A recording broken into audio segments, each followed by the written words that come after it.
Okay, I don't know if this will work or not. If it does, great. If it doesn't, then I'll be back tomorrow.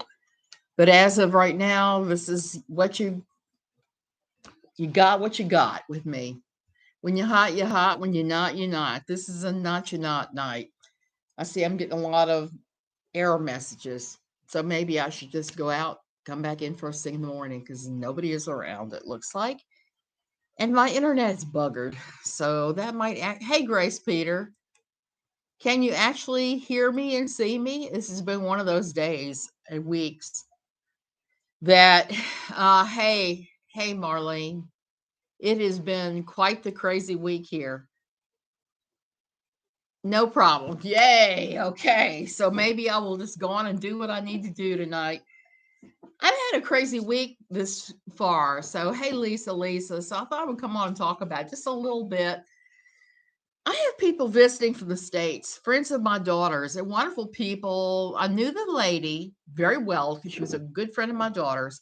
I didn't know her new husband, but now I do, and I adore him. He is the sweetest thing. Well, here's the scoop, though, with us. We went this couple days ago up to Arnall, to Lake Arnall here, and it was a pile of crazy. The worst thing that happened for us is we found out that one of the worst things that happened was we found out that the guy who works at the hotel that we always stay at, that the hotel has been sold, and they are afraid that it's going to change. It may be somebody buying the place to plow it under and turn a farm into it, for all we know, or turn it into a high-end kind of resort. I don't know. It has been a health resort off and on for years. And it's a good place to go if you have disabilities because they do have a couple of villas that are disability friendly. Villa number 12 in particular, which is where I try to stay, is villa number 12. You could drive right up to it.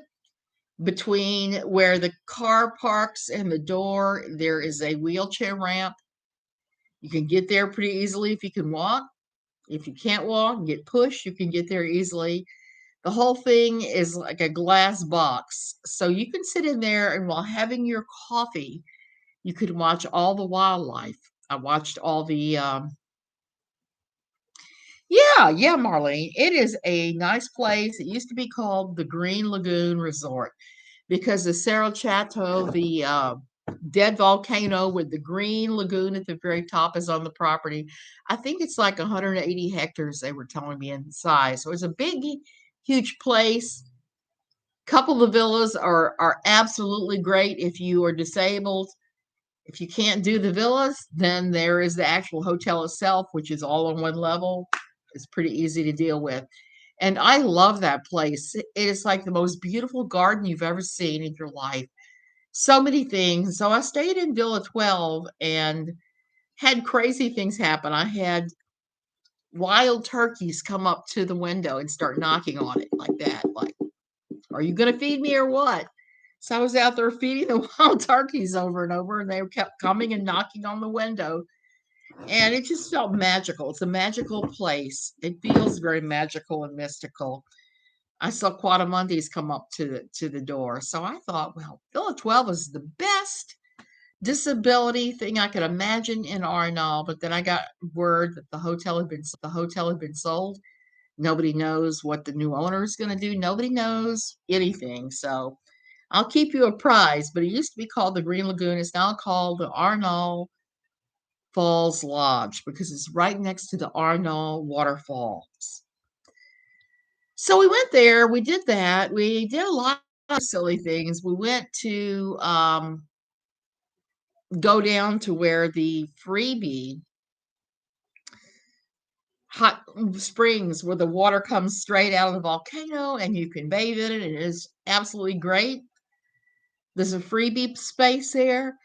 I got to warn you, there are some spas around there. There's some hotels, a couple of the really big ones, I'm going to say, don't really have a natural spring with hot water. They heat the water that they pretend is natural springs. So you have to be careful where you stay there. And you had to be careful, make sure it actually is a thermal spa water with coming out of the volcano. So I have always just gone down to the freebie one. In the past years, you could go down at one place where there was a staircase cut into the rock. Well, I've gone there for a long time.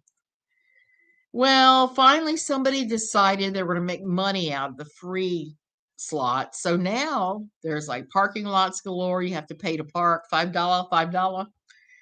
And they closed off the staircase. Now you have to go down this hacked out of the dirt trail, and it was a no-go for me. I couldn't get down there because it was a straight down almost, and it was lots of tree roots and things in the way. I could have made it if it was the steps. I could have made it if there had been some kind of railing. But nope. I don't like falling. So I sat and watched. But here's where our trip went haywire. After all doing all that and going up to the resort, allowing them to get out and walk around the volcano and do all the different things that we could do, including seeing a lot of old friends there. We're on our way back. You're driving in Costa Rica, there are road signs everywhere that tell you that animals have the right of way. Animals always have the right of way. And you're supposed to stop for them or at least slow down. I was looking for the big bands of Quadamundis, but I didn't see any, which is kind of odd. Sometimes they're there, sometimes they're not. But we ran across an iguana in the road, and the iguana was slowly ambling his way across, and we slowed down to about half speed. The second we did that, boom, somebody hit us in the back. We got hit, the car, our brand new car, our 9-month-old brand new car, got rear-ended by a huge delivery truck. So we all have mild whiplash and aches and pains and various things, but we're mostly okay. The poor car is not. Our poor car, we're going to have a new lift gate. Some of the sensors in the back are all messed up. The sensors that tell you if you hear stuff. And a new bumper. I need to have them look at. Yeah, that is the crappiest luck in the world. And here's where it gets funny. The guys who hit us, who were part of a seafood delivery service, jumped out of their truck and said, "Your fault, you stopped in the road." Says, "We didn't stop in the road, number one. We slowed down. You were and you came out of nowhere and hit us." So I don't know what's gonna happen. The truck never slowed down. They never tried to brake. They just plowed right into us. So I feel pretty confident they're gonna rule that the truck was at fault and give them the ticket and order them to pay for our car repairs. I'm hoping that that's what it is. When the guy left, the guy who said it wasn't his fault, he had talked to his boss, and they'd said that they were going to make it good. So I'm going to hold them to that. If not, we may be going to court. And I'm feeling kind of cranky about this because of the fact that a lot of times in Costa Rica, they will try to get you to settle and go to whoever. I want the repairs done at the dealership with dealership branded parts. I do not want them to have it repaired by Jose down the street. We're just not doing that this time. Now, I haven't had an accident like that in many years, and I was not driving. Thank God. Knock on wood, because I would be beating myself up right now if I'd been driving. And it was quite the shock when it happened. And late last night, I was still picking glass out of my hair. So we got glass everywhere. I pulled this out of the car this morning and had glass down in it. Never even knew. So we're still kind of in shock here about that. And it's a shame because I was kind of hoping to come back from this trip to my Paul Stanley faker, to my fake Paul Stanley who's trying to romance me. But Twitter got him while I was going away. And it was funny because I was having so much fun. I would have loved to have shown you guys the conversation I was telling him how much I didn't like the music and just various things, and it was just fun. It was a fun one. It's a particularly fun one. So we're gonna have to wait for the next romance scammer before I can do another one of those types of videos. And I don't know what's happening. I go away, I come back. There's all this craziness going on in our various communities. Everybody blaming the caters for this or that or the other thing. There's something going on with Unirock and Molly Golightly and Michelle. And somebody told me that Michelle is back on her 36th new channel, already back on YouTube. That woman, she has the luck of the devil, maybe half the brains of him, because she keeps coming back. If you get booted off a platform and you get permaban, you probably shouldn't come back, because those people that don't like you are going to report you repeatedly for that stuff. At least that's been my experience. So it's just been one of those weeks. And I got to tell John Piper today, not John Piper, Doug Wilson today, exactly how horrible I thought his books were. One thing that I did when I worked at NLQ was I got copies of some of his books and reviewed them, and they were pretty crazy. I think the craziest one was the sex robot one, because he was violating the laws of physics and science and all sorts of stuff. Tried to claim that marijuana was injected with needles. Tried to claim that a helicopter full of people would have been able to lift off in the thin air of Denver, I think it is. There were so many points where he completely mangled science and reality in that stupid book. And I was just reading the sex robot book going, I can't believe what I'm reading. So today, my filter is broken and I'm doing 10,000 loads of laundry. You can see the towel still back there I got to put up. And I told Mr. Wilson exactly what I thought about him and his Pure books. So that was a lot of fun.